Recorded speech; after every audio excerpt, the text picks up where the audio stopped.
सम्मेलन के कार्यक्रम का हुआ आयोजन। दिनांक 5 फरवरी 2023 को राजकीय कृषि एवं उद्योग प्रदर्शनी के अंतर्गत कृष्णांजलि नाट्यशाला में योग सम्मेलन कार्यक्रम का आयोजन किया। बहुत ही योग साधक भाई बहनों ने योग करके भी दिखाया। आर्य गुरुकुल गौमत एवं कन्या गुरुकुल महाविद्यालय सासनी हाथरस की बालिकाओं ने योग करके दिखाया।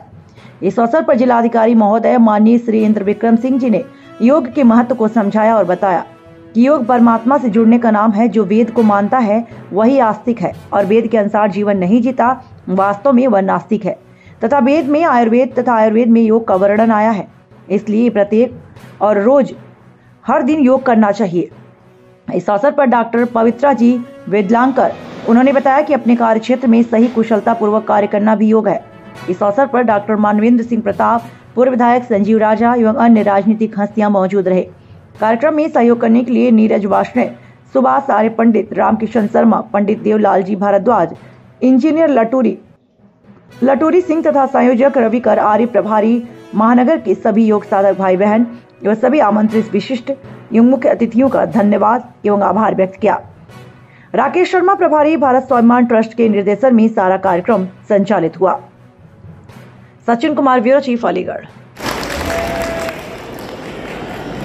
आज हमारा ये योग सम्मेलन है। आपने देखा हमारे कन्या गुरुकुल महाविद्यालय हाथरस की ब्रह्मचारियों ने आपके समक्ष योग के माध्यम से ये अपने सांस्कृतिक कार्यक्रमों की प्रस्तुति दी है। योग की परिभाषा आप देखेंगे, आज योग हमारे देश की संस्कृति की आज विश्व योग दिवस मनाया जाता है। ये हमारे ऋषियों की परंपरा है। गीता में श्री कृष्ण कहते हैं योगः कर्मसु कौशलम। गीता में श्री कृष्ण योग की परिभाषा देते हैं। बोले योग किसको कहते हैं? तो कहते हैं कर्मों को कुशलता पूर्वक करना ही योग है। पतंजलि ऋषि कहते हैं योग चित्त वृत्ति निरोध। चित्त की वृत्तियों का निरोध करना ही योग है। तो कहने का तात्पर्य है, आज हमारा जो समाज है, आप देख रहे हैं, पहला सुख निरोगी काया, दूजा सुख घर में हो माया, तीजा सुख सुलक्षणा नारी और चौथा सुख पुत्र आज्ञाकारी। तो सारे जितने सुख और वैभव हैं उनमें प्रथम सुख जो है वो निरोगी काया। और आज व्यक्ति की काया रोगी हो रही है और इस रोगी को निरोगी करने में योग की बहुत बड़ी भूमिका है।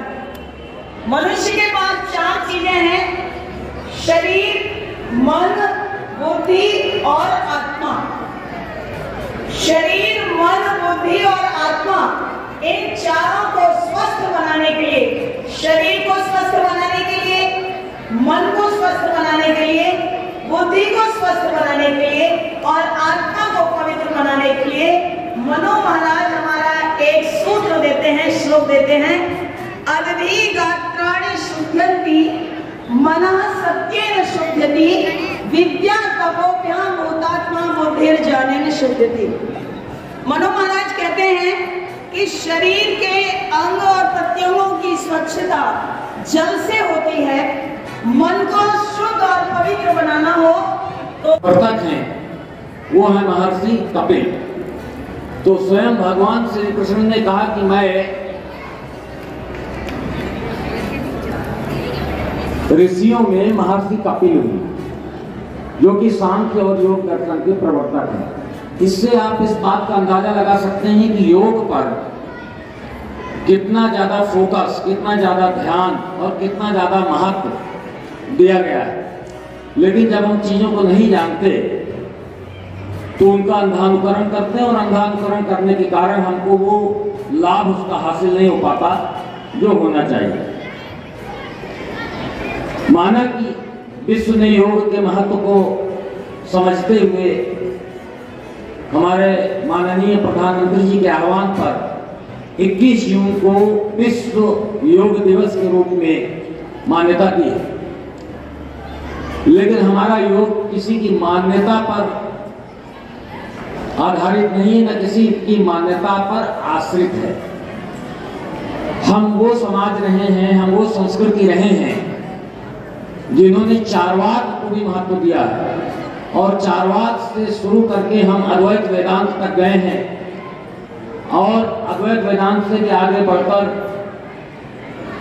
महर्षि अरविंद के अतिमानस तक के दर्शन को हमने कहीं न कहीं अडॉप्ट किया है। आती है दूसरे विधायक जी भी आ गए, एमएलसी साहब, गुरु जी पता नहीं है या नहीं, लेकिन सात्विक हैं, मान लिया मैंने थोड़ी देर के लिए, आप अन्यथा मत मानिए, उदाहरण देने के लिए मैं कह रहा हूँ। ना तो मैं राजसिक हूँ, ना आप तामसिक है, ना वो सात्विक है, हम सब इनका समुच्चय है। लेकिन जन्मना सोसाइटी से, परिवेश से हम जो कुछ गुण धारित करते हैं, जो धर्म धारित करते हैं, जो धारण करते हैं, उसमें किसी गुण की प्रधानता हो जाती है। तो किसी में सत्व गुण की प्रधानता, किसी में रजोगुण की प्रधानता, किसी में तमोगुण की प्रधानता। इन सब का बैलेंस लाने के लिए जरूरत है योग की। तो इसीलिए महर्षि पतंजलि ने अपने अष्टांगिक योग में एक पद्धति बताई, एक प्रक्रिया बताई, और उस प्रक्रिया का पूरा उद्देश्य क्या है?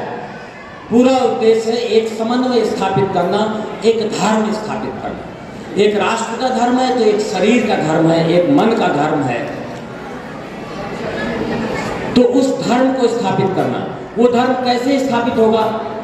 जब सात्विक, राजसिक और तामसिक प्रवृत्तियां बैलेंस होंगी, जहां जिसकी जरूरत होगी वो होगा। आपको ऊर्जा चाहिए तो आप में राजसिक गुण होना ही चाहिए। आपने ज्ञान का प्राधान्य चाहिए तो आप में सात्विक गुण होना ही चाहिए। आपको जीवन का उपभोग करना है, बच्चे पैदा करना है, संपत्ति सृजित करना है, तो आपके पास तामसिक गुण होना ही चाहिए। ना तो तामसिक बुरा है, ना सात्विक बुरा है, ना राजसिक अच्छा है। सबका समन्वय, सबका बैलेंस अच्छा है। वो बैलेंस बिगड़े तो सब कुछ बिगड़ जाएगा। सात्विक गुण की प्रधानता हो जाएगी तो समाज बिखर जाएगा, सभी छोड़ के चले जाएंगे, सभी वनवासी हो जाएंगे। और राजसिक गुण की प्रधानता हो जाएगा तो सभी विलासी हो जाएंगे, सभी उपभोग पे आ जाएंगे। तामसिक गुण की प्रधानता हो जाएगी तो धर्म ही क्षय हो जाएगा। हम फिर आपका नुकसान कर कर भी अपना फायदा करने की कोशिश करेंगे। तो इसका बैलेंस लाने के लिए अष्टांगिक मार्ग की स्थापना किया महर्षि पतंजलि ने। सांख्य से योग में आ गए था। तो अब योग क्या है बताया बहन जी ने। योग चित्तवृत्ति निरोधा, चित्त की वृत्तियों का निरोधन करने की कला हासिल करना योग है। आसान लगता है, असंभव के बराबर है।